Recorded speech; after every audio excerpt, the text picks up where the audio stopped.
Hello there. I'm Quinn. I'm the designer of Gaia, and today I'm going to run you through Chapter 2. A lot of you have been asking to see where this is going. You want to see some longer, meatier choices. You want to see some upgrades on your Delver suits. And I think Chapter 2 is probably the best way to show you that without kind of like showing you a lot of complexity all at once. So we're going to just sort of jump right into it. And I'll be doing this demo completely live. I haven't prepared any of this. I have no idea what the enemies are going to be, how they're going to be laid out, or what level cards we'll be getting or anything. So we'll be improvising together. So Chapter 2 starts off with a bit of narrative introduction. So I will do my best reading voice. Chapter 2, Children of Gaia. When you arrive at the meeting point, you find Father Flores giving a sermon to a group of children. They're far too young to take the delving aptitude test, so you wonder why they're so close to the shore. Curious, you listen in. My children, do you see that beautiful light in the distance? That is Gaia. A boy raises his hand. Father, what is Gaia? What a wonderful question. Gaia is a manifestation of the earth. She came to us in a time of need to guide us towards salvation. Someday, one of you may have the honor of becoming a Delver. If it is your fate, Gaia will guide you to her. The children are spellbound, absorbing every word. You hear footsteps behind you and turn to see Master Bram. At his side floats a peculiar robot. Father Flores quickly wraps up his sermon, and his two attendants corral the attendees away. They get younger and younger every year, Bram murmurs. Father Flores watches as the children return to town. With the way things have gone lately, it's best to prepare them early. Bram nods. Flores hands you a pair of binoculars and directs your eyeline to the outer perimeter. Delvers, do you see anything unusual? After a few minutes, you find it, a gap in the net of surveillance cameras floating just above the canopy. One of my disciples at the watchtower recently detected a disturbance at this location, and as you can see, we've lost the surveillance device. Recovering the camera would allow us to review its hard drive and potentially discover what brought it down. With luck, we may even be able to repair it. I appreciate your help with this vital mission. Delvers, Bram says, his voice steady. The path ahead takes you deeper into the tide, where great perils lurk.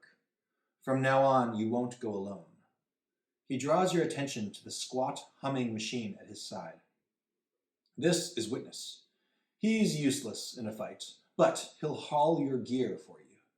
And should you fall in the mist, he'll bring your bodies home. The name stirs a memory. You learned about Witness during your studies at the Academy. It's said that no Delver has ever reached Gaia without his help. Witness greets you by way of a soft whir. He's oddly expressive.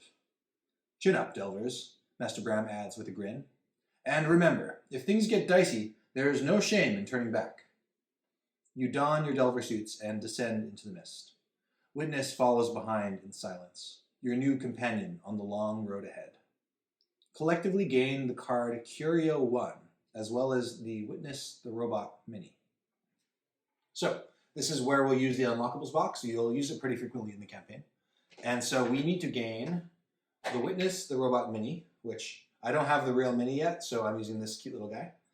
That's Witness. And then we're also going to get the card Curio number 1. So there's a box of curios. So this card, it says, gain the Witness Mini, which spawns on the same tile as your Delvers on quests from now on. As an action, either player can move Witness up to 2 tiles. He'll pick up creature parts for both Delvers. Witness has infinite health. So this is really helpful for getting more creature parts. Okay, great. So, on to the next page. Quest number 2, the surveillance device. Wave number 1. At first, your descent is easier than expected, until the buzzing begins. Then, all at once, you hear the pained roar, and a vast creature leaps forward to maul you. Neither bear nor insect, The creature appears maddened by its nest of stinging venena fused to its back. So our goal is to reach the end of wave 2. So unlike the previous quest, which only had us survive 1 wave, this one we have to survive 2 waves in a row. And it says here our enemies. So we'll be fighting the boss, called the Goldmonger, and the minion called Venena, and there are 7 of them. Now, they also have an ability, Fatal Flaw, boss and minions. These enemies can only be killed in the order specified next to this ability. For example, the enemies with the label Fatal Flaw 1 must be killed first, then the enemies with Fatal Flaw 2. Enemies with sequential numbers can be killed at the same time. They can still suffer damage in any order, only the final point of damage remains. So this is extra puzzly because we have to kill them in a certain order. So we're going to have to coordinate even more than normal to get this done without wasting actions. So I will maybe put this off to the side. So we are going to draw a card from the spawn deck. And I'll shuffle this. Whoop. It's going to tell us where the enemies are going to be and also where we can start. And we have 2 options. So the boss is going to be here. And the Venena are going to be here, here, here, here, here. Well, that's helpful. They're all kind of near each other. Here and here. Okay, great. And then our options are, we can start here, or we can start here. And then Witness can start in either place. I don't know, let's say Witness will be here. And, you know, for instance, we could choose to be in the same location, or we could choose to split up.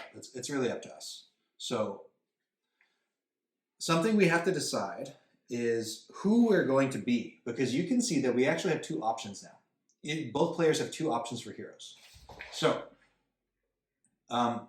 you can see that we have, from last chapter, we have some shop products. So the blue player, they have start the quest with +1 supercharger. So supercharger, an equipment that gives you some damage doubling. Really nice. They also have boots. So boots make you faster, really helpful. So no matter what hero we choose to play as, we're gonna also have these abilities. So let me make a decision for this player.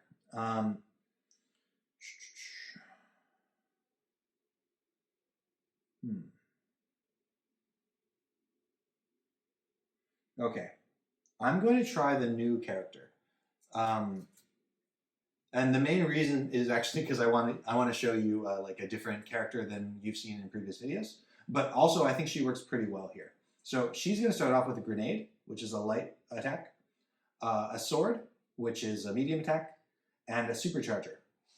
And she already has another supercharger, so she's going to get 2 ranks of that. So she'll get like 4 damage doublers, which is pretty nice. And then she'll also be fast. Now, the danger with this build is that she doesn't have any defensive equipment. She doesn't have any armor or shield. So one of my top priorities is going to be to hope to draw those as options in the level ups, or maybe get some other kind of damage mitigation, like reroll tokens. So that's kind of something that I'm thinking about, because like she's kind of a glass cannon right now. She'll be able to do a lot of damage, but also she'll be really easy to accidentally have killed. So I'll put this one, so I'll put here. And then the other player. So they have some shop products. They have 2 reroll tokens, which is great, because this player can actually use the reroll tokens on any roll they don't like. So they could potentially protect my glass cannon. And then they also have a trident. And then their hero options are, the new hero has a trident as well, a mace, and a battery. Or their previous character who has gauntlet, sword, and armor. So the prudent decision, I think, would be to use the old character, because the old character has some defensive options. But I'm pretty interested in having a double trident. So once again, I'm going to go new character. The old character is going to go off to the side. And yeah, interested in acquiring some weapon, some armor or shields if those come up. Okay. Great. And now let's take a look at the board here, because as you remember, these enemies, they have abilities now. These particular enemies, they have Fatal Flaw. And so we need to kill them in order. And the order is just by random draw. This one and this one need to die first because they're Fatal Flaw 1. Then this one and this one. And then this one and this one and this one. And the final one is this one. So pretty interesting. So I actually think that we should both start down here because we need to take these ones out first. And so we both want to be able to help out with that. Like, you know, one Delver can focus on one and one Delver can focus on the other. If the Delver was up here, they'd be a little bit out of position. They'd have to wait. So I think this is probably the play. Yeah. Now, why don't we actually put Witness up here? Because hopefully, if this goes well, we'll clear these enemies, and Witness will be in a good place to potentially pick up the creature parts for us. So I think that's probably a good spot for Witness. Okay, so yeah, that's my thought process. So let's get our starting stuff ready here. So grenade. So we're going to search for grenade. And a sword.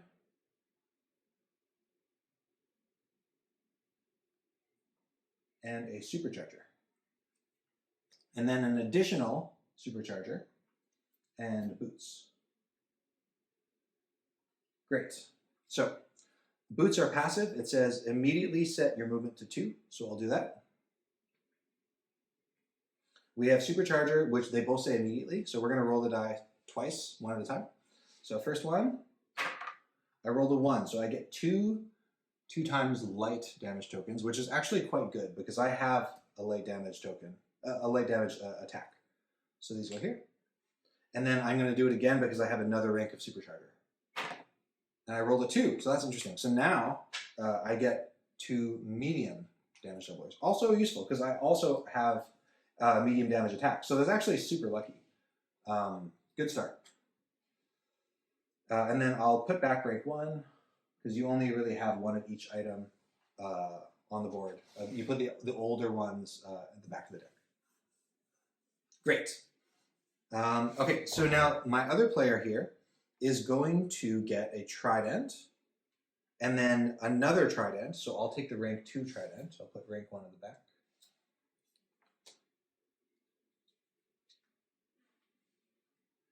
I'm going to get 2 reroll tokens. Really helpful. A mace, so that's a heavy damage attack. Which mace is it? Oh, undamaged enemies. Okay, nice. And finally, a battery. Batteries are also pretty nice. So the battery says roll a die immediately, so I'll do that now. I rolled a 5, so I get to choose. Do I want to get 1 more AP, or do I want to get 2 more reroll tokens?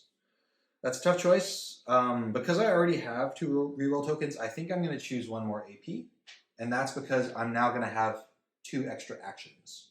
Because to get an extra weapon card costs 2 AP, and I have 4. So I could potentially use that twice now. So that's very helpful. Okay, great. I'm going to maybe just put these off to the side. Oh, wait, no. Put these off to the side. Okay. And it's time to play. So we need to decide who goes first. And we want to take out these Vanina as a top priority. So let me see. And they all the Vanina, they have 3 health. And then the boss has 16 health. So they're not necessarily that easy to kill. Okay, so I think this is a good plan. I want blue player to go first. And I want blue player to go first because they have faster movement. They can move 2. So they're better positioned to attack this one because that uses both of their movement. And I also want them to get out of the way of this Vanina because this Vanina is likely to hurt anyone that's standing here. So yeah, so they're going to have blue go first, and blue is going to say move here. Actually, blue is going to spend an AP to double their movement and go 1, 2, 3. They're not going to use their 4th because they're safer when attacking from this space. Yeah, and then they're going to attack. And So they can deal, potentially, they could deal 4 damage if they use this damage doubler. And yeah, let's say they will. I think it makes sense. So they're going to use the damage doubler, and then they're going to use the sword. And you know, if I was being smart, then I would look at what the enemies are dropping. So I probably should, you know, being the game designer, I want to not lose. So, okay, they're dropping 2 stars. They're dropping 2 rocks. Okay, so I want to put this on a star space or a rock space. So I'll say I'll put it on a star space. Yeah, okay. Great. That's a bad one. I just put it on a rock space. There we go. Okay, so this says medium damage to an adjacent enemy, and then there's an additional effect. Additional light damage if heroes are adjacent to each other or sharing a tile. That's not the case. We're pretty far away from each other, but that's okay. I'm still going to kill it because I'm going to deal 2 damage because that's what medium damage does for me right now. But I'm going to double it with my damage doubler, so it does 4. So this already dead. Amazing. But we're going to do the counterattack. Ooh, and this is unfortunate. I guess it couldn't really be avoided. So this has 3 arrows. 1, 2, 3. So if I roll a 2, 3, 4, or 5, then unfortunately my friend will get hit for 1 damage. 1 damage is not the biggest deal, but I'm still going to hope to roll a 1 because then no one will take damage. The likely thing happened, so my friend will unfortunately take 1 hit. And then the Venina is gone. So it's going to drop minion parts.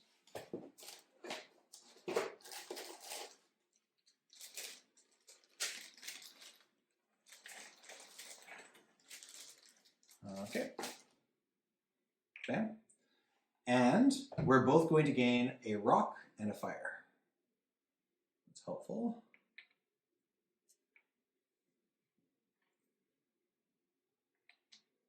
Okay, nice. And now it's back to my friend's turn. So, yeah, they're going to move here. And then they are going to use this Pulse Maul Mace. And they're going to put it here. And you'll notice that some of my cards are a little bit like designer quality. That's because we're still making like small tweaks to the balance. We're like running like the whole campaign, and often something that you'll find is something, a weapon that's balanced like in the early campaign needs a bit of a tweak either to buff it or to nerf it a little later on. And so that's why you'll see that some of the cards are like not like most up-to-date graphic design quality. Yeah, but still perfectly usable for the purpose of playtesting. So yeah, this says heavy damage to an adjacent undamaged enemy. This is an undamaged enemy, so I get to do heavy damage to them. Amazing, so they're dead. So let's try not to roll a 6. Perfect, it's fine. So, gone. So we will drop some minion parts. And then we gain an XP. That's great, we will level up. Whoop. So each of us will, and I'll shuffle this. Each of us will get a choice. Now, blue player. They have trident, sword, or armor. Now, as we talked about, this player is a bit of a glass cannon right now. Super happy to get the armor choice. And I played this game quite a few times, as you can imagine, so I don't actually need to look at the cards to know what they do. But normally that is what you would do. You'd actually pull out all 3 of them, you'd read them, and then you'd decide. You'd make an informed choice. But I have an informed choice already. I'm going to take the armor. And what that's going to do is put me up to 9 health. So much less about to just instantly drop dead. Great. Okay. The other player has a choice of a grenade or a harvester or a battery. That's pretty interesting. So grenade would be an extra action, but it's light damage. They don't have any light damage buffs right now. It's not a bad option, but there's Harvester. Harvester is a card that will give you 2 minion parts at the end of every wave, which is actually quite strong because it's building your like long-term economy, right? You want to get as many creature parts as you can, so you can get as many shop products as you can, so you can get more powerful. So strong option, but it's maybe better if you're already doing really well. It's kind of like a win more mechanic in a way. But if if you're not sure that you're going to beat these guys up, you might not want to pass up on like an extra weapon, for instance. Or we have a battery. The battery could potentially give me 2 more reroll tokens. That's also pretty nice. Or it'll either give me 2 reroll tokens, or it'll give me a 5th AP. And the thing is, if you get 5 AP, you have the super powerful ability to refresh all your weapon cards. Really strong, but only really strong if you have a lot of weapons. And right now I only have 2 weapons. So that currently would be a weak move. But if I can get some more weapon types, that's really, really strong. So I think the prudent thing to do is actually to take the grenade at this stage. So I'm going to take the grenade, and I'll put this back. Okay. So we wiped out the Fatal Flaw 1 dudes, and so now the Fatal Flaw 2 dudes, these 2, are killable. So we just need to be careful not to provoke too many counterattacks, because this is a big group of enemies, which is great for dealing a lot of damage, but it also can sometimes mean that you can take a lot of damage if the arrows are, not in your favor. So we're gonna have to move carefully. Okay. So I have this web shockwave, and I think this is the play here. So it can deal a lot of damage to a lot of nearby enemies.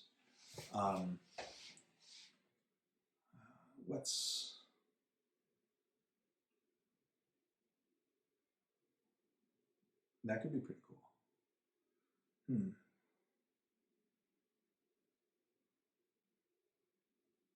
Okay, I'm going to spend another AP to move 4. I'm going to go 1 and pick this up. 2, 3, 4. And then I'm going to play this. I'll play it here, say. And this will hit this one, this one, this one, and this one. And I'm going to use my light damage doubler to deal 2 damage to all of those guys. So, really big attack.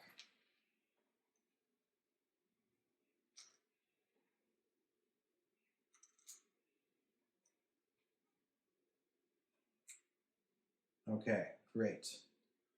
But they're now all going to counterattack, all the ones that I hit. So, let's first we just roll the die to see what they're going to do. I guess I want to roll a 1. It's always nice to roll a 1. I rolled a 5. Pretty normal. So, currently, this one and this one are both going to hit my Delver. Now, thankfully, my Shockwave has this ability. It says, block 1 damage from 2 counterattacks. So I can block 1 from this guy, which means I take no damage, and block 1 from this guy, which means I'll only take 1 damage, which is great. I can take 1 damage. So I take a damage, and thankfully my friend is not in any danger from this move, so the arrows are in our favor, which is great. Now, none of them are dead, but they're all pretty weak, and we like it. Okay, back to orange player. So orange player, they want to finish off these Venena. And so they're going to, they're going to do the same thing. They're going to, it's not exactly the same. But yeah, okay, so they're going to move here. And they're going to use their overload shockwave, which is a little bit different. It actually shoots more like sideways than horizontal or vertical. But that's fine, actually. And they're going to put it here. No, they don't want it back. They're going to put it here. And so they're going to deal 1 damage to here, here, here, and actually all the way over here. And then all of those guys are going to attempt to counterattack. And they rolled a 1. Amazing. We love it. So these 3, hold on. Is this one allowed to be damaged? Yes, it is. So you can see that these 2 are the 2 Fatal Flaw 2 ones, which means, and they just got wiped out. So this one's also allowed to be wiped out because it's a Fatal Flaw 3. And the ability said that enemies with sequential numbers can be wiped out at the same time. So we'll take these guys off the board. We're going to drop some minion parts where they were.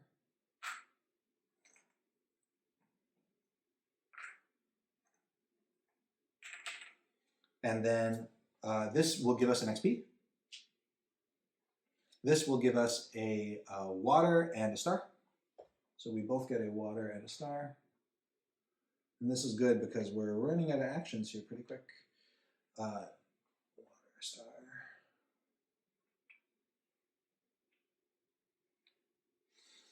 This one will give us 2 XP. 1, 2. So that means we're going to spend that XP and level up to level 2. Really helpful. So starting with blue player, and then we'll do orange. So blue player has a choice of a gauntlet, which is a new weapon, or a battery, which is a new passive, or a harvester, which is a new passive. I think, the gauntlet at this stage isn't that helpful for this wave because it hits groups of enemies, and actually the enemies are not grouped anymore. So it would be just like weak damage. Now we do still have a light damage doubler, but we could also use that on the shockwave if we can get it back. So maybe they'll try their hands at the battery. So they'll draw the battery. This is different from the other player's battery. Let's roll the die to see what happens. Rolled a 3. On a 3 to 4, you gain a prevent 1 counterattack token. So this is great. This is actually what I was hoping for. So this goes here. And so anytime an enemy would counterattack, this player is allowed to spend this, and then they won't. So it's basically damage mitigation. It can be really, really clutch to have that. Okay, and then our orange player, they have a choice of a hammer, which hits really heavy, which is really nice against that goldmonger. Now, which direction of hammer is it? If it's up and down, that would be preferred. It is up and down. Okay, that's pretty strong. Or the beam. They don't have a beam yet. Beam is still good because you can hit them from a distance. Or a harvester. I think the hammer is the way to go. So they're going to choose the hammer. Great. And that is the level. Okay. Now they've already moved, so orange player is done. So we're back to blue player. Now things are going pretty well, but things can turn around in a hurry, so you still need to be careful. Yeah, these are all passives. Okay, so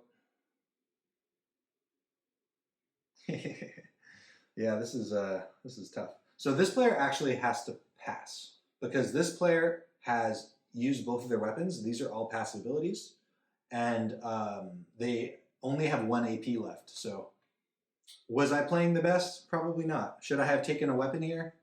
Almost certainly. In fact, should I retcon what I just did? No, I'm going to stick with it. I think I can make this work. I can make this work.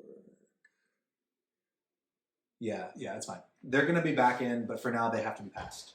So back to the orange player. So the orange player is like, okay, we got to get our friend back in this fight here. And the way to do that is we need to kill this guy because this will give us a star and a rock, which means that we'll both get like 2 weapon uses back. So we're going to have to make that happen. So this player is going to spend an AP to move 2. They're going to go 1, 2. They'll pick up their minion part. And then they're going to use their shift trident. Yeah, this works out pretty well, actually. They'll put it here. And now their shift trident, it's a rank 2. It says, may move an adjacent enemy 1 tile. So they're going to do that. This is an adjacent enemy. They're going to move them 1 tile. Actually, they're going to move them here. That's even better. And then, oh yeah, this is cool. This is really fun, actually. And then we're going to do medium damage, and we're going to hit somebody, anyone that's 1 space north, 1 space south, and 2 spaces east. So we're actually going to hit all 3 enemies. Really efficient. So this one is dead. This one is taking 2 damage, which is fine. It has Fatal Flaw 4, which means I'm not allowed to kill it. But it is allowed to take damage, so great. And then this one is also going to get hit. The boss is going to get hit for 2 as well. Okay, great. And now we do counterattacks. So my shift trident says block 2 damage from 1 counterattack. But first we'll see what they do. Okay, so the likely thing happened, it's the white arrows. So currently, this goldmonger is about to hit my friend for 2 damage. This Vanina is going to hit me for 1 damage, and this Vanina is just going to miss. So I'm going to actually block the goldmonger from hitting my friend, because it's more damage. And also my friend has less health than me. So then I'm going to get hit for 1, but that's okay. And then this Vanina is dead. Yay! Okay. So we both are going to gain a star and a rock. And yeah, other player, star and a rock.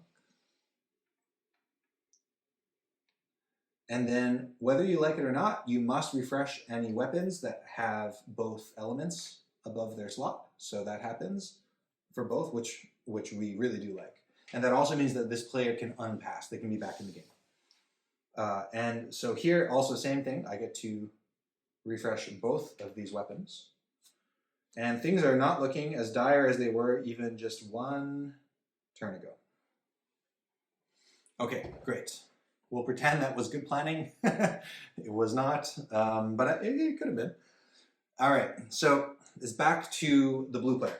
Blue player has their web shockwave, they have their sword, and they still have their damage doublers. So what's the plan here? Let's start. They have 2 movements, so they're gonna go 1. Oh, and I should have dropped some minion parts here. They're gonna go 1, 2, and pick these up.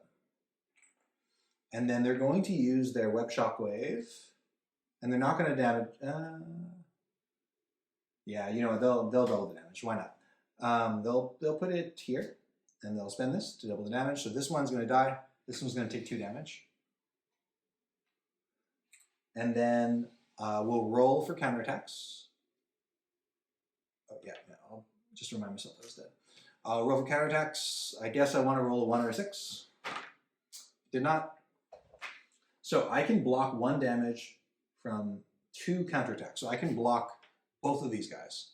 So this one deals 0. This one deals only 1 now. So we're both going to get hit for 1 damage. It's just how the game goes sometimes. Okay. And then this one can't take damage at all because it's Fatal Flaw 4. It can only die once the bosses die. So it stays at 2 damage. But at least we hit the boss. Okay, great. Now it's back to orange player. Orange player, they have their pulse maul mace, but it says heavy damage to an adjacent undamaged enemy. They're both damaged, so that's not great. So it says or spend a rock to deal heavy damage to an adjacent enemy, but unfortunately I spent my rocks. So that I'm going to have to use for an alternate ability. But I have my shift trident, which is still pretty useful. Oh yeah, I have these reroll tokens. I should probably be using them. Oh, and I have my hammer. I want to use the hammer. The hammer's really good. So,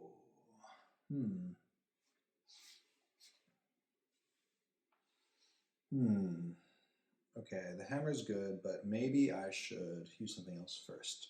The thing is that we're both in the line of fire from this goldmonger, so it's a little sketchy. Ooh, interesting. Okay.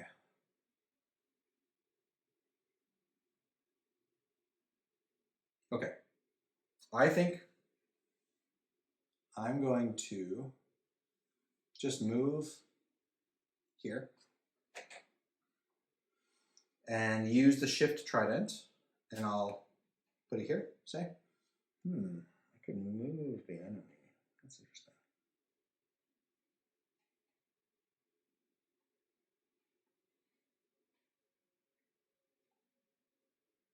That is interesting. I'm going to move the enemy. I'm going to move him here. And then I'm going to use the trident. I'm going to do medium damage, so that's 2 damage. And the nice thing about moving him there is that I can still hit him because I can hit 2 east. But the goldmonger will definitely miss. You know, it'll miss here, and it'll also miss my friend. So that was actually a pretty nice play. And so what we're at 1, 2, 3, 4, 5, 6, 7, 8. Okay, I'll give him some 3s.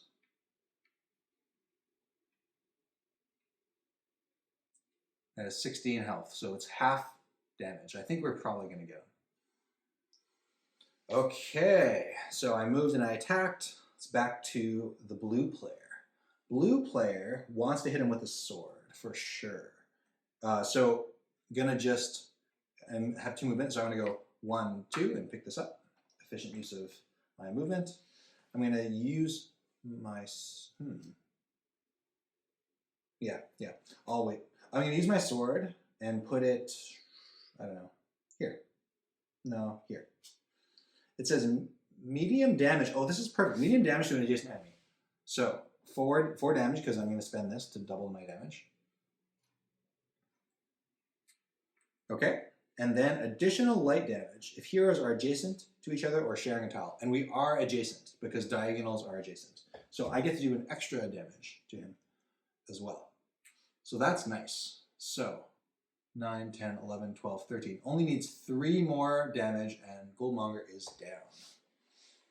Okay, I've used all my damage doublers. It's close game. And back to orange player. So orange player, they're going to use their hammer to finish him off. So they're going to spend an AP to double their movement, and they're going to go here. And they're going to use their hammer, and say they'll put it here. And then they're going to hope to roll a 1, 2, or 3. They did not, so they'll take a damage. And then they're going to finish off the Goldmonger, and then we're going to roll for the Goldmonger. Oh, okay, yeah, great. And the Goldmonger would have hit me for 2, but my friend is going to use the prevent 1 counterattack and protect me. So we killed it. And when it dies, it drops a level 1 boss part. Level 1 boss part. There we go. And we each get a level up card. So let's do that. Okay, so grenade. Now, what I realized is that this player only has 2 weapons. Really needs more actions. So they're going to get a grenade for sure. Grenade's also pretty good for them. Oh yeah, that improves their grenade. Yeah, okay, yeah. That's even better, actually. And then the other player is going to call it hammer or shield.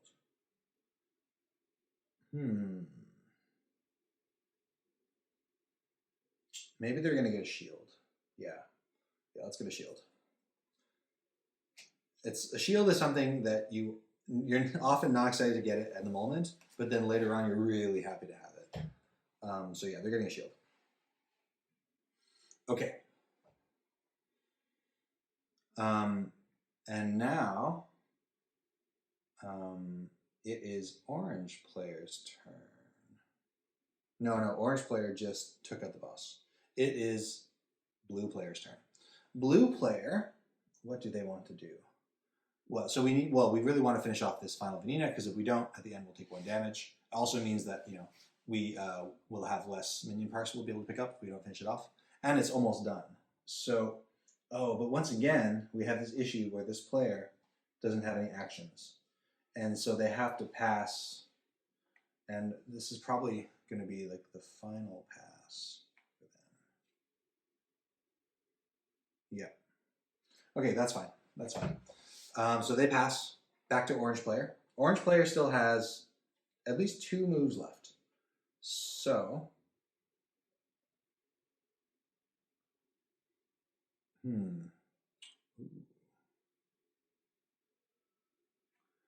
what do they want to do? They want to finish off this Vanina.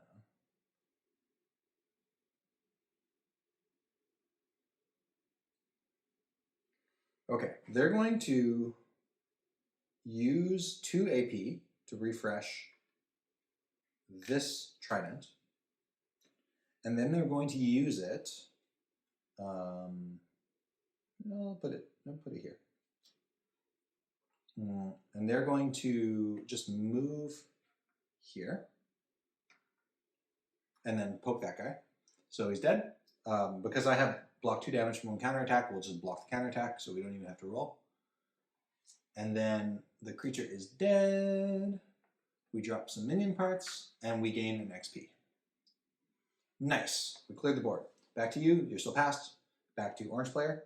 Orange player still has an action left, so they're going to just place it here to get +1 movement, and they're going to move 2.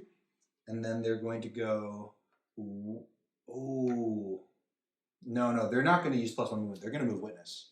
They're going to move witness, and this is going to make blue player really happy. So they can move 1, and I guess, oh yeah, they should have picked this up before. They're going to move here and pick this up. And then they're going to move witness 2, so say bop, bop, and then both players are going to get their boss parts. So really nice cooperative move there. And then now both players have to pass because they have no more weapons to play. It's the end of the wave, so we do the next part, which is the enemy parting shots. So thankfully we've actually defeated all the enemies, so there are no parting shots, but we do remove them along with all uncollected creature parts. So we take away all the creature parts, and that's because our heroes have moved on. Because, you know, they're not here to fight monsters, they're here to complete a mission. In this case, it's to retrieve the surveillance device. Great, and then now we're on to the story phase.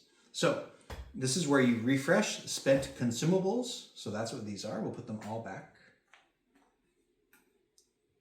And if I had been a little smarter, you know, it's a little difficult to run an explanation while playing both players, so that's my excuse. But if I had been a little bit smarter, I would have used my reroll tokens and maybe avoided some damage. But I didn't, and no one plays perfectly, so that's totally fine. So that's refreshed, and exhausted weapons are also refreshed, so that's great. I have them available again. Resolve the next scenario card. So that's what one of these are. You descend down a hill, your boots sinking into lilac-covered snow. A sudden gust swirls snow into the night air. It glimmers like dancing lantern bugs. The glimmer floats past you, and you swear you can hear faint giggling. A, leave the entity alone and take a breather. B, try to capture it. C, follow it. So it's a little bit hard for me to make a choice here because I know what all the answers do. So what I'm going to do is I'm going to roll this. If it's a 1 or a 2, I'll choose A. 3 or 4, B. 5 or 6, C. Okay, so I'm going to A. Leave the entity alone and take a breather. Seems like a safe bet. The giggling is too ominous. Best to leave it alone. Both Delvers heal 1 HP. That's actually pretty helpful, given that we've taken some damage. I'm happy with that result. Okay, and then we put this at the bottom of the scenario card deck. And then read the next quest entry. So we pull out our book here. And so there's a choice. At the end of the wave, will you retreat or continue? Now remember that our goal is to reach the end of wave 2. So if we retreat, we won't achieve our goal, presumably. So we take a look at how are we doing. This player has 7 health, this player has 4 health. Pretty good selection of equipment. I think we're doing pretty good. I think we can continue. So we're going to choose to go to entry 2.3 on the next page. As you descend deeper into the tide, the mist continues to thicken. The suit's power is palpable. You feel it coursing through every part of your body. Delvers gain 3 elements, your choice. So that's nice. So 3 elements means more actions, more flexibility. So let me see here. Let's be smart about this. We want to fill up these 2 for sure and say, maybe this player will take a moon. And this player, I think similar situation. They want to get some extra actions next time. And then maybe they favor, no, actually this player wants moon. This player wants to take an extra star. Yeah. Okay. Actually, this player wants... No, this player doesn't want one. This player wants rock, because I use rock with my pulse mace. So it's really helpful to have a rock. So yeah, you can see there's some strategy here. Okay, great. And then it says continue on to wave 2 on the next page. Okay, who are our enemies this time? This is a very deadly wave. This is I guess like the first time in the campaign that you're gonna face like a very serious threat, and like lots of people die. So prepare yourselves. I'm gonna try and prepare myself. I'm gonna try not to die. No guarantees. All right, wave 2. So we just need to survive this wave, and then we will have completed our mission. We are fighting the 100 Eyes and Snatchers. So, I think right now they're called Ophidians on the cards. I believe we want to rechange the name to Snatchers, because Snatchers are a little bit more menacing. Yes. So, where are they going to be? Well, we'll draw this card and see where. Okay, so we have here, here, here, here, here, here, and here. And we have the 100 Eyes, very scary boss, which is here. Now we also have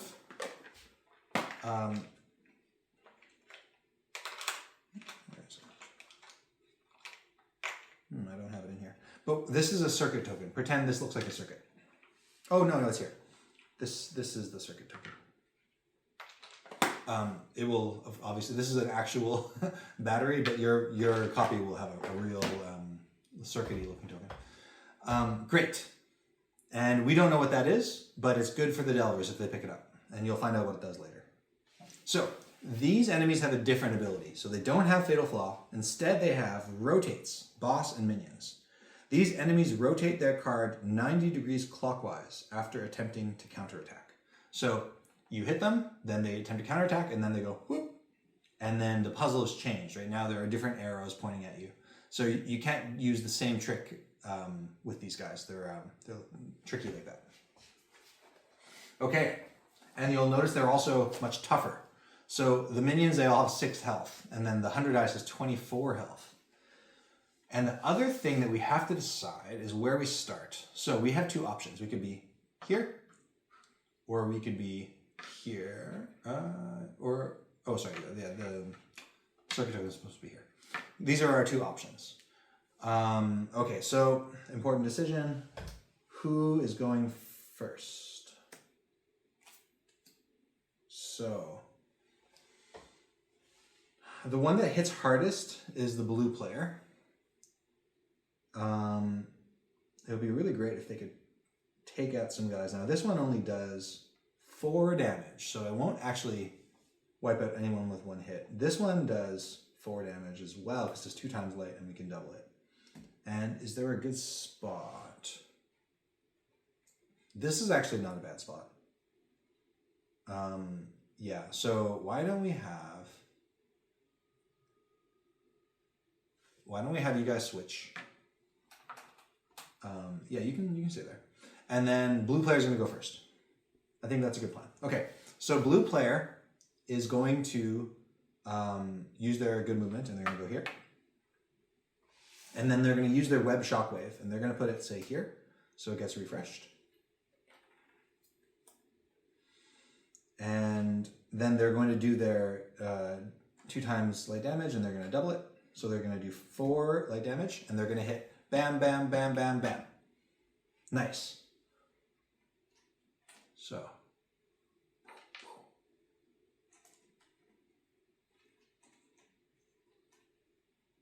The arrows actually worked out pretty well for this attack, so let's be thankful for that. It does not always happen.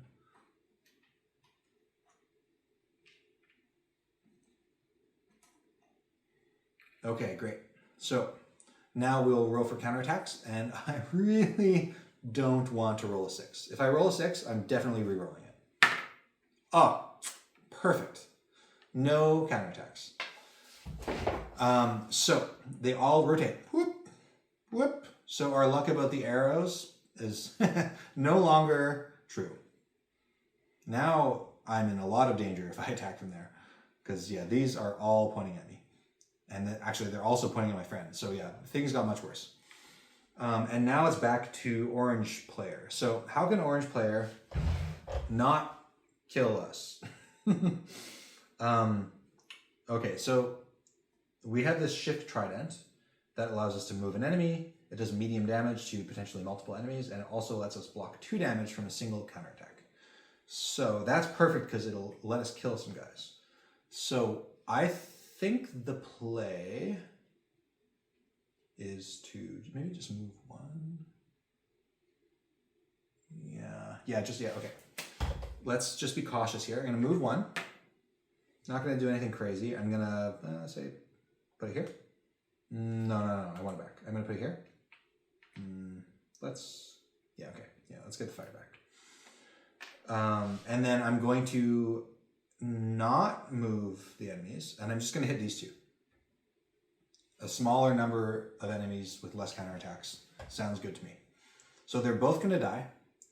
And then let's roll for counterattacks. Let's hope I don't roll a 6. Oh, great. Okay, so they are attacking my friend because this arrow is pointing at them, but I can block 2 damage from 1 counterattack. These enemies deal 2 damage. So this is blocked, and then they both die. Great. Things may seem like they're going well, but it's real. This can turn around real fast, and I guess we'll see if that's the case. So we're both going to get a fire and a rock. So it's a good thing that we both used our fire, because if we hadn't used the fire, we wouldn't be able to gain. You can't get more than 2. So fire and a rock. Where's my rock? Oh, it's here. And then it drops some minion parts. This one also drops some minion parts. And then we gain an XP. Okay. Good. Okay. So I moved and I attacked. So that is orange player is done. Back to blue player. So. 3 XP, that's really nice.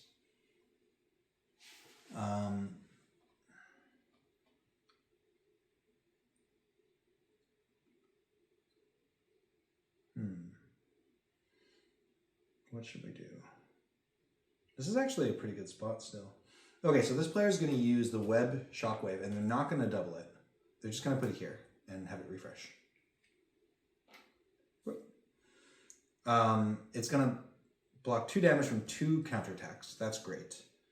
And then, yeah, so these 3 are all getting hit. So they're all, well, these 2 are going to die.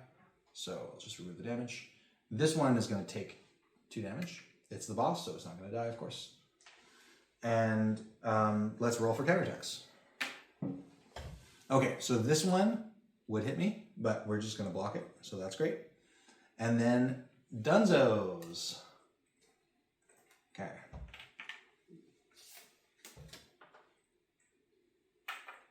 Great. And then we gain 3 XP, really helpful. 1, 2, 3. And we gain a water and a wind.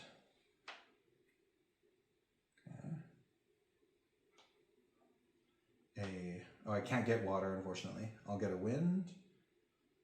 And this player can get a water and can also get a wind. Okay, good.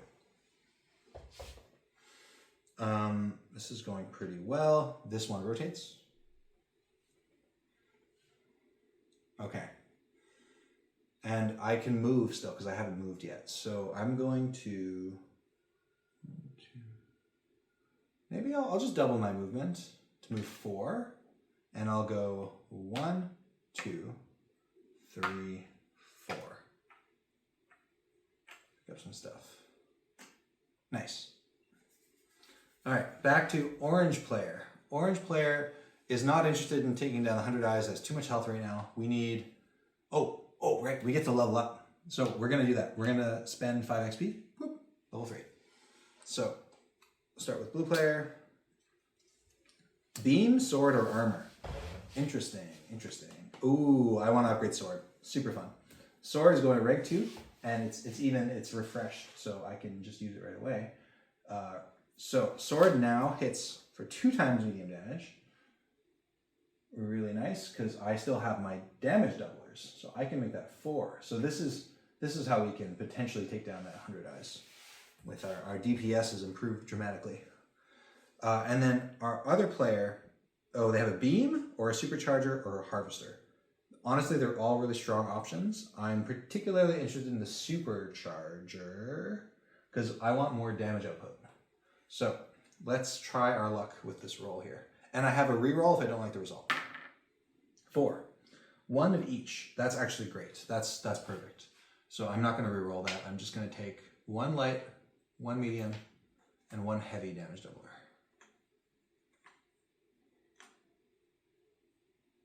Okay. Great. So now we are back to the orange player. So the orange player wants to help take down these other Ophidians over here. And they have some damage doublers now. What's their best idea?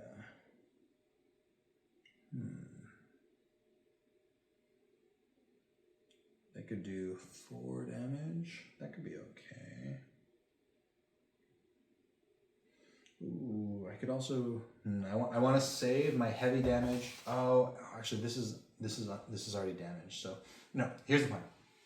I'm gonna use my pulse maul mace, and I'm gonna move here, and I'm gonna do heavy damage to an adjacent undamaged enemy.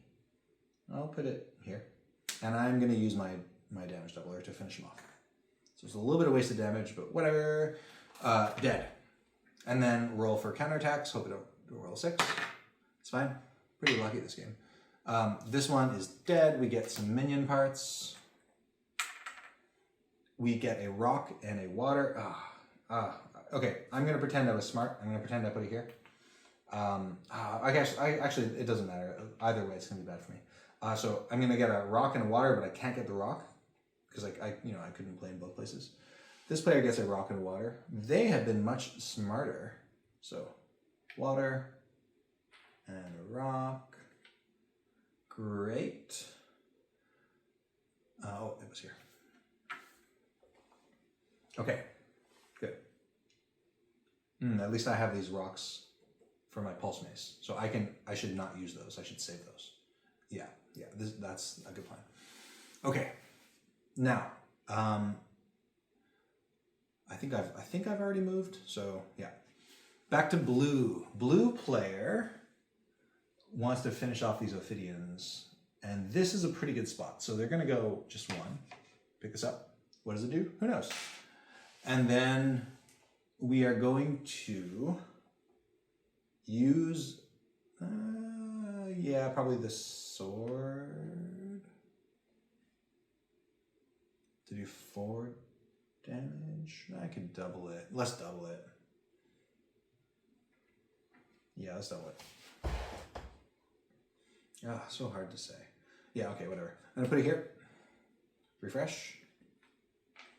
I'm gonna do 4 times medium damage, and then I'm gonna double it to do 8 so that I get to wipe this guy in 1 hit. And it's gonna drop. First we'll do counterattacks. Let's hope I don't roll a 6. No problem. Minion parts.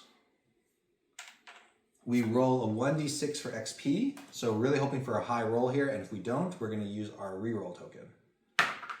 Terrible roll, that's why we have these rerolls. Spend it. Okay, we have 1 more reroll. Let's hope we don't regret using this. If I roll 3 1s in a row, I'm going to be a sad panda. Yes, 5. 5 is 5 times bigger than 1. That's fact. So we get 5 XP from that. Whoa! Almost leveled up again. Cool. And great, we used the sword. We refreshed the sword because we spent the thing. Okay, amazing. Back to orange. Orange just wants to start doing damage to this boss here. So orange is gonna move 1 space. They're still very slow. And pick this up. They're going to spend 2 AP to refresh their pulse maul mace, and they're going to put it, say, here. And then they're going to spend a rock to allow them to do heavy damage to the boss. So that's 4 damage. Great. And then the boss is going to try and counterattack. Hopefully you don't roll 6. It's fine. And then the boss rotates. Ah, that's lucky. I'm still safe there. Or relatively safe. Okay, back to blue. So blue is going to finish off the other Ophidian. They're going to go 1, 2 to pick this up. They're going to use their sword here because they want it back to refresh this. And then they're going to do 4 damage. And they're going to, again, double it. So they're going to do 8 damage to wipe out the Ophidian. And then we're going to do counterattacks, which miss. Amazing. And then the guy's gone. We drop some minion parts. And we collectively gain 3 XP. That's great. 1, 2, 3. We have enough to level up. So we'll spend it, level up. Here we go. Here we go. What do we got? So, blue player has a trident, a mace, or a shield. Interesting. So, a trident and a mace are both a new weapon for them. Oh, the mace is actually really strong because the mace lets them hit damaged enemies. Yeah, this is what we want. We want damaged enemies because that's a damaged enemy and it does heavy damage. Perfect for taking out bosses. It's exactly the moment for this. The other player has a choice of a sword, a trident, or a beam. And they totally want to improve their trident because they can get it to rank 3 where it starts dealing 2 times damage. And that combos really well with their 2 times medium damage token that they haven't used yet. So that's looking really good. Okay, nice, looking great. So we did the level up. Have you moved? Yeah, you have moved, yeah. So back to orange. Orange is going to spend 2 of their AP to refresh this nice trident. And they're going to use it. They'll put it back. Oh, maybe. Okay. Oh, okay. We're going to do a really clever play here. We're going to put it here. And you'll see why in a second. And then they're going to use their 2 times medium. And then they could move. Yeah, they could move the boss. That seems fine. I mean, they're gonna actually move the boss up here, so it's more central. And then they're gonna do 2 times medium, which is 4 times 2 is 8. So a big ol' hit on the boss. And let's see how the boss is doing actually. So this is another 5. Okay, 3, 6, 9, and this is 10. So this is going pretty well. It's at 20 damage and has 24 health. So we only need to do 4 more damage and it's done. Great. And then I can block 3 damage from 1 counterattack. So no matter what it rolls, because it does 3 damage, I can block it. So I'm not even going to roll. It's just blocked. That's the power of a rank 3 trident. Beautiful. Back to, oh, and I don't think I moved. So yeah, I'll move here. Yeah, okay. Back to blue. Blue wants to pick up stuff and they also want to help. So they're going to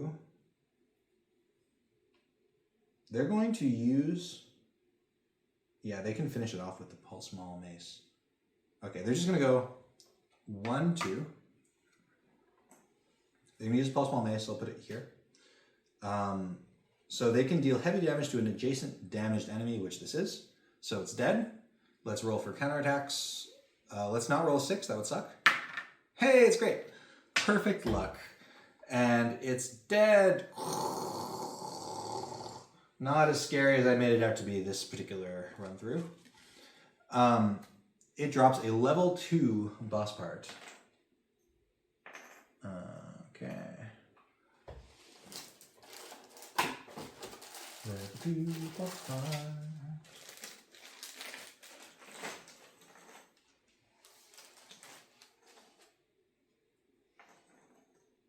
Level 2.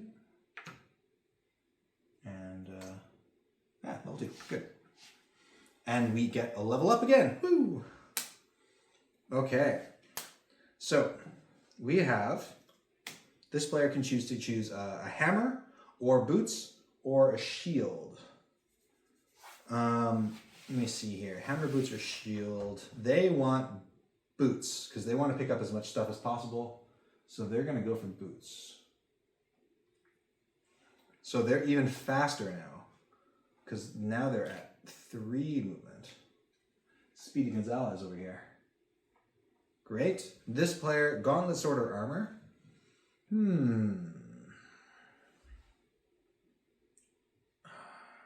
Maybe they'll take a sword. Sword's nice. That's a new weapon. That's another action. Great. Okay, so it was the yeah, this was done. Okay, so it's orange player's turn. Orange player is out of AP. They have 1, 2, 3 actions left, but they're real slow. Let's be smart about this. They're going to play the Soul Ship Saber here. Oh, they're going to start moving Witness. That's what they're going to do. They'll put it here, and they're going to just move 1. They'll go here, and then they'll use their action to move Witness 2 spaces. So they're going to go marp, marp. What a team player they are. Then blue player is going to say, use this one. They're gonna, they're gonna +1 movement this turn. And they're gonna double their movement. So they can move 8, which is wild. Because they increased it to 4 and they doubled it. So they can just go and pick up everything. 1, 2, 3, 4, 5. Great. Oh, that's the wrong stuff. Oh no, they don't even need to pick up all that stuff. Yeah, they already have everything because they're so fast. Yeah, okay, cool.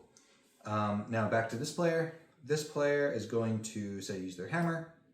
Just move 1. They're going to move Witness. This player is going to say go here. They're going to move Witness as well to help out their friend. Then this player will say go here, move Witness. Perfect. A perfect play. We cleared all the enemies. We picked up all the stuff. And that was our final action. So that all actually was paced really well. Nice. Okay. So at the end, enemy parting shots, we skip because it's all already resolved.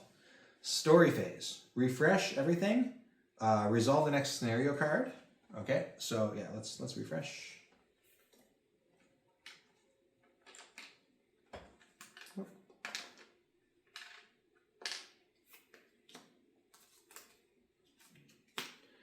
And then resolve the next scenario card. All right. The temperature is dropping rapidly, and you start shivering uncontrollably. Thankfully, you spot an abandoned ski lodge half buried in the snow. It's in good condition. The doors are reinforced, and the chimney appears to have been well used. A, go inside and warm up. B, search inside for loot. C, search the area outside the lodge. So once again, I kind of know the answers, so I'm going to choose randomly. Okay, we're going to search the area outside the lodge. Seems reasonable. The point of a blade is still sticking out of the snow. It's still sharp. Choose 1 Delver to gain +2 rank of sword. That's wild. +2 rank of sword. Okay, who wants that? This player... let me see here. I actually can't even get rank 4 because I'm already at rank 2. So this player is going to choose to get a rank 3 saber. That's pretty fun. Oh, nice find. But Delver's prospect begins to nip at your extremities. Delvers lose 1 max HP. That sucks. Okay, so that was a good thing and a bad thing all at the same time. Okay. Great. And now, interlude phase. We have to decide if we're retreating or not. So it says, read the next quest index. So let's see here. End of wave. If one or both delvers survive, go to entry 2.5 on the right. After many hours of slow, cautious travel, you reach the perimeter. The downed surveillance device is rotating like normal, but winged marmosets glide around it, entranced by its light. Before you can attack the creatures, the robot witness emits a loud beep, beep, and hovers gently towards them. He circles the creatures, reaching out his hand and gently guiding them away. He then detaches the contraption, inserts it into an available socket, and floats back down. Witness whirs as if pleased with himself. Your quest is complete. Add key item number 1 to your key items. So, this is the key items box. What is this key item 1 about? Surveillance device. Recovered from the perimeter of Bird's Nest. Contains video and audio footage of recent activity in the tide. As you begin to head back, you catch the faintest murmur of what sounds like frustrated shouting in the distance. You pause and listen intently for a quiet minute, but nothing else reaches you. Perhaps you imagined it. Choose one option. A, return to town, or B, follow the shouts, which continues on to wave 3. So, interesting choice. So we've completed the quest. We have the surveillance device. We can retreat back to town if we want to, but we're also doing pretty well. Like, this player is almost at maximum health, or at 7. This player is at 4. Actually, that's a little low. They have a pretty good amount of equipment. Like, we have a couple of rank 3 items here. Like, we have a rank 3 sword, we have a rank 3 trident. That's pretty nice. But also, like, the next wave is like super brutal, and we might die. Now, if we died, we wouldn't lose our minion parts. We wouldn't lose anything except the hero card. But it does suck to lose the hero card. So it's a hard choice. I think for the purpose of keeping this video not insanely long, we're going to return to town. We're going to say, success, we did it, we're doing great. And let's carry on from the town and see what happens there. So yeah, we're gonna return to town. Okay, so A. On your campaign sheet, record the number of minion and boss parts you each collected, record that you've completed quest number 2, and then continue from page 24. So I'll skip that for brevity, but you would record that there. Okay, and then we will not see this mysterious third wave. On to the chapter 2 town visit. So, if both delvers survived, which did happen, it was a very successful run.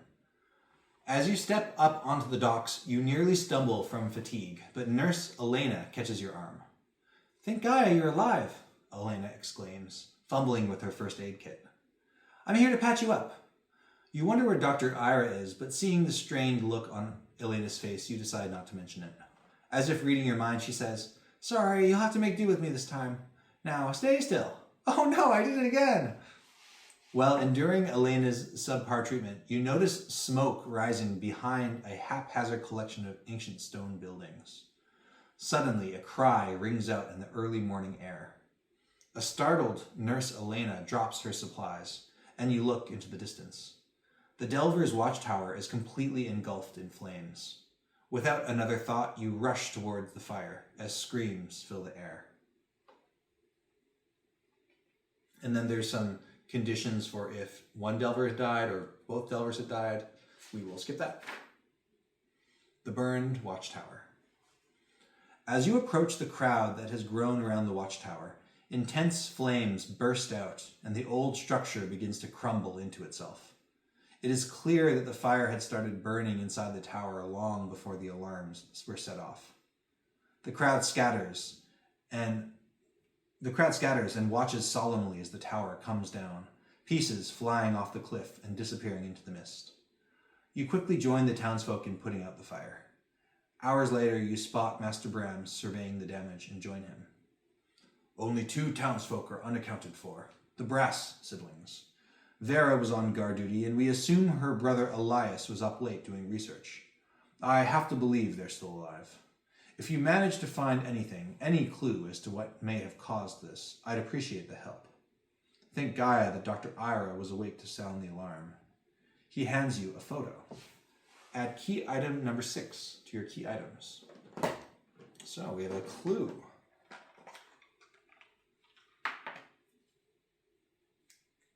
All right. Good friends picture. A picture of Rodrigo with Elias and Vera Brass. Elias seems uncomfortable, but the other two are having a blast. You begin to survey the area.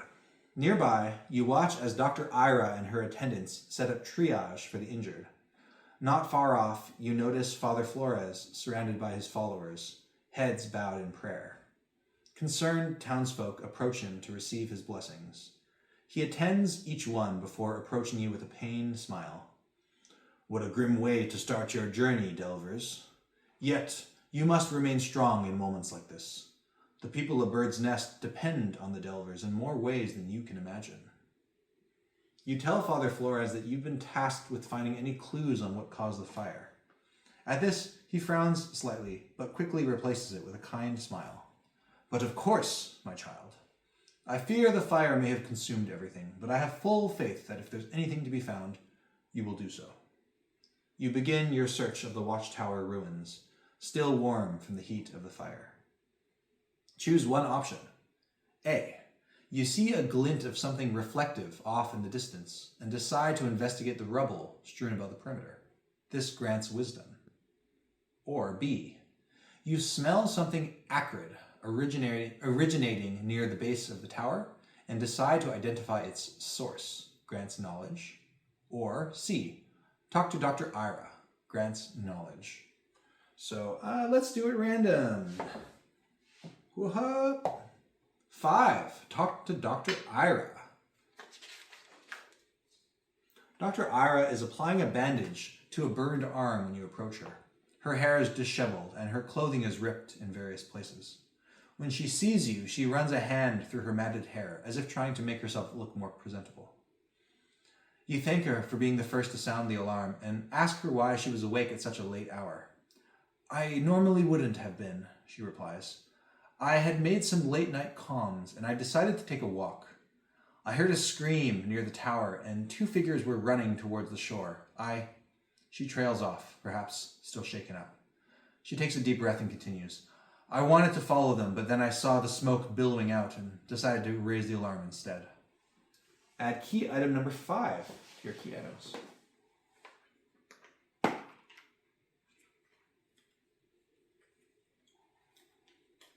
Dr. Ira's testimony.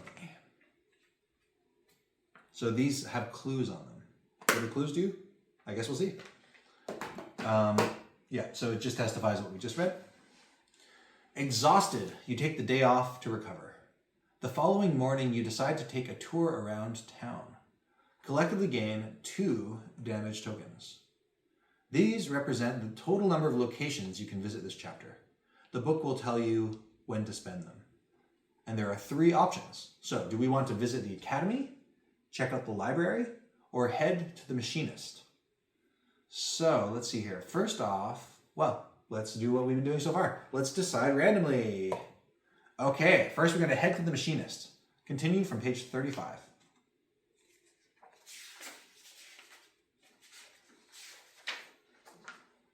As you enter the ramshackle workshop, you hear an unbroken string of expletives, but can't see who is producing them. The plaque on the desk says, Samantha Rodriguez, machinist. You call out, Samantha? And a greasy woman pokes her head out from under a large whirring machine. Hey, she says with barely a glance. She seems to have her hands full, brow furrowed as she works on the large machine that is now steaming ominously. Bram rang. I'm trying to put something together for your Delver suits, but this damn rust bucket won't turn off. She gives this machine a solid kick, and it stops vibrating. Didn't think that would work. Her toned arms crossed. Samantha's eyes dart past you and zone in on Witness as he glides around the workshop. You brought Witness. I've seen that robot around Bird's Nest for as long as I can remember. Always around to help the Delvers. He's extraordinarily lifelike, don't you think? She looks at you with a glint in her brown eyes. Let's make a deal. I'll help you improve your Delver suit if you help me uncover the engineering that animates that amazing machine. Beside you, Witness lets out a concerned beep, beep, beep, beep, beep, beep, looking from you to Samantha. Don't worry, little guy. I won't hurt you much. Not one to miss out on better gear, you accept her deal. Right on, she says triumphantly. She leans on one of the workshop tables and asks, so, how can we make your Delver suit better? A, I want to smash things, grants equipment. B, give me something with finesse, grants equipment. Or C, I like not dying, grants equipment. So let's decide randomly, as always. Whoop. Okay, I want to smash things, grants equipment. Samantha crafts a remarkable pair of gauntlets. Add shop product 41 to your purchasable products. So we got our purchasable products here. It's a big old deck of stuff. And we're adding a new item. Number 41. Arc Gauntlet. This costs 10 minion parts and a level 1 boss part. Find the matching 5 equipment cards in the equipment upgrade deck. These will replace your current gauntlet equipment. So, weapon upgrades.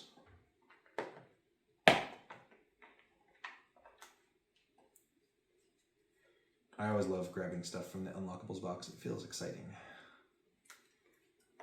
Okay, here's our Arc Gauntlet. Something we could spend our hard-earned minion pelts and boss pelts on. Nice. Also resolve this. Samantha pops open a compartment in Witness's chest, revealing a complex web of circuits and wires. As she furiously scribbles notes and diagrams, you notice several blackened circuits. What would happen if you replaced them, you wonder? If you have any circuit tokens. Now, we actually do have a circuit token. We picked it up in that wave 2. So we're going to spend it. Witness's eyes blaze with light, projecting an image on the wall. Whoa, what the heck is that? Samantha exclaims. Thinking quickly, you snap a photo. Spend your circuit tokens, then draw that many cards from the top of the memory fragment deck. This is an ordered deck and shouldn't be shuffled. Then read them in the order that you drew them, gaining any rewards as indicated. Once viewed and resolved, discard the drawn memory fragment cards. So, there is a memory fragments box here. And we have just gained the first card. Here it is. Memory fragment number 1. I'll show it on the screen. So it's a boy holding hands with 2 people. And it says, reward. Gain quest number 10, a glimpse of the past. Okay, interesting. For some reason, we have a new quest. I say for some reason as if I don't know the reason. But you don't, and that's good enough for me. Oh. Okay. So, aha. Quest number 10.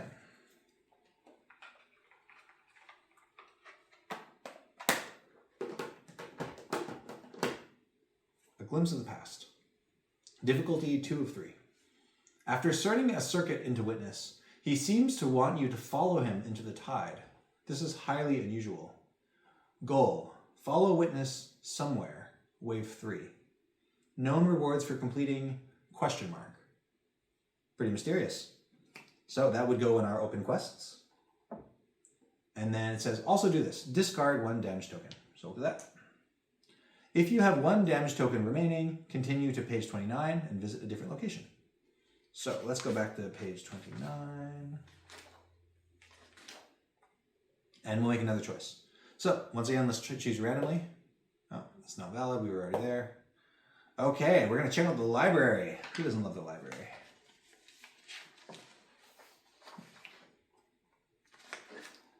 As you enter, you find Dr. Ira and the librarian Rodrigo in conversation. Not wanting to interrupt, you hang back. And the painkillers, are they helping your father? Dr. Ira asks. It's helping him manage the pain, he responds. Thank Gaia you were there to treat him. Dr. Ira grimaces and shakes her head. He always was one to throw caution to the wind. That's my pops, always first on the scene. As soon as he heard the sirens, he was out the door. Oh, before I forget, here are the books you asked for. It's then he notices you. Welcome, Delvers. I'll be right with you. You catch a glimpse of the titles. Hidden Helix, The Secrets in Our DNA, and Ancient Eugenics. Dr. Ira observes your glance. I heard your search through the rubble proved fruitful. Any lead on the cause of the fire, or the whereabouts of the Brass siblings? When you shake your head in response, Dr. Ira sighs. Occam's razor would suggest it was an accident caused by the Brass siblings, who then fled the scene. Rodrigo adds, his voice catching. I heard there were bones found in the rubble. I hope Elias made it out okay. Dr. Ira puts a hand on his shoulder. A plan beats hope any day. Let's hope Elias had one. She bids goodbye. Rodrigo turns to you and asks, so, how can I help you? A, ask about Elias Brass. B, ask about the books Dr. Ira checked out. Or C, ask about his father. Well, once again, random time. What would you choose? Ask about Brass, ask about the books, or ask about his father? Let's find out what we're going to choose. Number 5, ask about his father. Grants knowledge. You ask Rodrigo how his dad is doing. He was injured pretty badly by the watchtower when it collapsed. Dr. Ira had to amputate an arm and a leg. Even if he pulls through, he won't be able to return to delving after this. He's quiet for a while. My pops, he's pretty amazing. Half the town's best artifacts were found by him, you know. Actually, maybe you should take this, since he won't need it anymore. It's his map of Second Nest. According to him, the ruin is still loaded with loot. Add quest number 6, the Forgotten Vault, to your open quests. Ooh, pretty nice. So, we have another quest.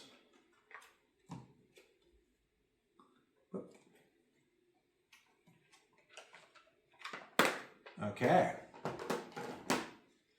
And then it says, also do this. Discard 1 damage token. That's our last one. If you have no remaining damage tokens, continue on from page 37. Delving Academy fundraising request. Headmistress Arlen says, Delvers, we have 2 promising students graduating, but due to a funding shortfall, we can't afford to get them the training and equipment they need to reach their full potential. Can I count on you to give the next generation of Delvers the leg up they deserve, like Vera Brass once did for you? Before deciding how many minion parts to collectively donate to the Delving Academy, continue on to the Visit the Shops section to consider the other ways you can spend your minion parts. Once you've decided how you want to spend them, mark how many you've decided to donate on the Delving Academy on the designated area of your campaign sheet. You won't find out the impact of this decision until after you've donated. So, we have an opportunity to help out the next generation of Delvers. And so, yeah, will we be greedy? Will we keep all the loot for ourselves, or will we share it? So, what do we have here? I don't really want to spend all the time counting it up. So let's just say we have another, 12 each of minion parts, and we each have a level 1 and a level 2 boss. Yeah, that's roughly correct. Okay, and let's say we wanted to do, and there's some hints. So if we donate 1 part, her hint is, you're a kick the ladder out from under you type, I see. If you donate 4 parts, thank you. With this, we'll be able to arm our new recruits with more than just the standard issue equipment. Number 7, if you donate 7 parts, that's very generous. Our new students are going to be well armed for their first foray into the tide, thanks to you. And finally, if we donate 11 parts, this is incredible. Now we can equip the students with our most state-of-the-art equipment. So, I don't know, let's say we donate 4 parts. That sounds good, collectively. So we each lose 2. Okay. Great. So now we are going to choose some stuff to buy. So this is a very meaty decision. So there's a bunch of equipment all the way up to number 12. And it says here, if you have 2 or 3 total icons in your own key items, we have 2 of these spyglass icons, then we can also add shop product 13. So that's nice. So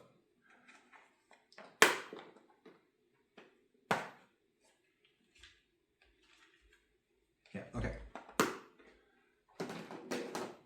Then now we can buy some stuff. So these are all of the cards we could buy, and there's only one of each item. So this is usually like takes some thinking. You want to like consider, okay, what's my build like?